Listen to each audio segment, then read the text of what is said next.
Pessoal do sexto ano, eu vou gravar essa videoaula para a gente fazer a correção, né, das atividades da quarta semana, da mesma forma que a gente vem fazendo aí das outras semanas, ok? Então vamos começar a correção aí pelas atividades 1, 2 e 3, ok? Vamos lá na número 1. Tanto a 1 quanto a 2 quanto a 3, a gente tem que observar essas imagens aí, né? Essas imagens são imagens aí da Avenida Paulista, né? Uma imagem da Avenida Paulista em 1890, né? E a outra imagem da Avenida Paulista em 2012, ok? Então vamos lá. Atividade 1. Descreva na tabela os principais elementos naturais e culturais presentes na Avenida Paulista em dois momentos, 1890 e 2012. Vamos lá. Gente, eu vou pôr dois elementos para cada, né? E vocês podem pôr mais, mas eu vou pôr dois. Vamos lá. Avenida Paulista em 1890. Elementos naturais. As árvores aí, né? Que a gente vai ter. E um relevo mais preservado, né? O relevo dele está mais preservado aí. São elementos naturais que a gente tem aí. Elementos culturais nesse mesmo ano. São quase nenhum, né, gente? Mas a gente tem aí algumas plantações, né? E alguns veículos aí, né? Charretes e tudo mais, que são já elementos culturais, ok? Vamos lá, em 2012. Elementos naturais na Avenida Paulista. Alguém conseguiu ver algum aí, gente? Alguém conseguiu? Tem algumas árvores, pouquinhas, né? Perto de um edifício aí. Não sei se vocês conseguiram observar. É tão pouco que é difícil até de observar, mas é basicamente só isso. Elementos culturais em 2012 vai ter vários, né? Vocês podem citar as casas, os veículos, as ruas e por aí vai, né? Então tem vários aí elementos culturais em 2012. Obviamente, 2012 vai ter mais elementos culturais do que naturais e em 1890 ao contrário, mais elementos naturais do que elementos culturais, ok? Vamos lá. Atividade 2. Classifica as paisagens urbana e rurais. Cite três elementos que comprovem a classificação. Vamos lá. Paisagem de 1890 da Avenida Paulista é urbano ou rural, gente? Rural, né? E a paisagem de 2012 é uma paisagem urbana. Vamos lá. Três elementos que comprovam essa classificação. Na paisagem de 1890, a gente observa os elementos aí que são usados para trabalho, por exemplo, né?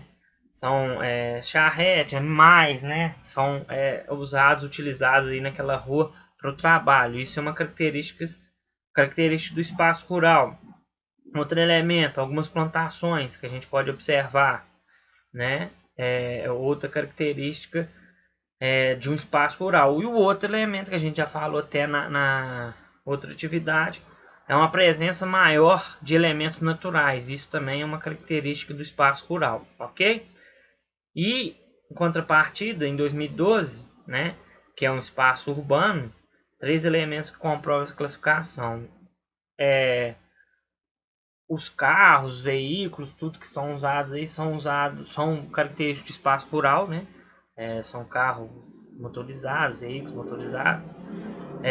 As casas, edifícios, né? São muitos, né? Então são características também de espaço urbano, né? E a falta dessa presença de elementos naturais, tem poucos elementos naturais, é outro fator, né, que caracteriza, né, um espaço urbano, ok? Então, basicamente são esses elementos. Vamos agora corrigir a questão 3, né, atividade 3. Atividade 3. Levante hipóteses para a transformação ocorrida na Avenida Paulista. Para isso, responda as questões. Então, a gente vai respondendo as questões para falar sobre essas hipóteses aí, dessas transformações. Ah, por quê? Por que teve essa transformação, gente? Lembra que eu falei com vocês sobre as atividades, que a atividade socioeconômica ela modifica o lugar, né? Se um espaço ele é predominantemente rural, é por causa do que das atividades sociais e econômicas que tem ali. E se ele é predominantemente urbano, a mesma coisa. Então, por que que houve essa mudança? Porque houve uma mudança nas atividades sociais e econômicas, né? Lá em 1890 as atividades eram mais do setor primário lá, né? Que era agricultura, pecuária, extrativismo. Já que em 2012 as atividades são mais do setor secundário e terciário, que é indústria, comércio, turismo, prestação de serviços e por aí vai. Então, por que houve essa mudança? Basicamente por causa da mudança nas atividades socioeconômicas que houve, né, no Brasil, né, e consequentemente aí na Avenida Paulista. B. Como que houve essa mudança? Como que se passou? Bom, a gente pode considerar que no Brasil essa mudança foi lenta, né? Foi lenta, foi lenta também e foi tardia, né? Porque ela veio bem tardiamente em relação aos demais países que já haviam passado por esse tipo de mudança. Então, ela foi um processo lento e tardio, ok? C. Quem promove essa mudança? Bom, quem vai promover essa mudança somos nós, a sociedade como um todo, né? Poder público também, óbvio, mas a sociedade como um todo, os homens, o ser humano que promove essas mudanças aí, né? Aquela questão dos fixos e dos fluxos, né? Que eu falei com vocês. Os fixos são essas infraestruturas aí que a gente está vendo, as casas e tudo mais, os prédios, as ruas. E os fluxos somos nós, né? Então, os fluxos, que é o ser humano, modifica os fixos, que são esses aí, que foram modificados. Então, quem modifica? Nós, né? Quando? A pergunta da D, quando? A gente pode colocar que essa mudança se deu, basicamente, eles podem colocar isso no século XX, né? Que essa mudança vai se dar de uma forma mais gradativa, mais assim, uma abrangência maior. Então, vocês podem colocar no século XX aí, vai ser mais ou menos ali a partir da década de 30, né? Mas é o século XX, ok? Beleza? Então, por quê? Por causa das atividades econômicas, como de maneira tardia e até lenta, quem? O ser humano, nós, né? Que promovemos essas mudanças, quando no Brasil, nesse caso, na Avenida Paulista também, a partir do século XX, ok? Então essas são as respostas da questão 3.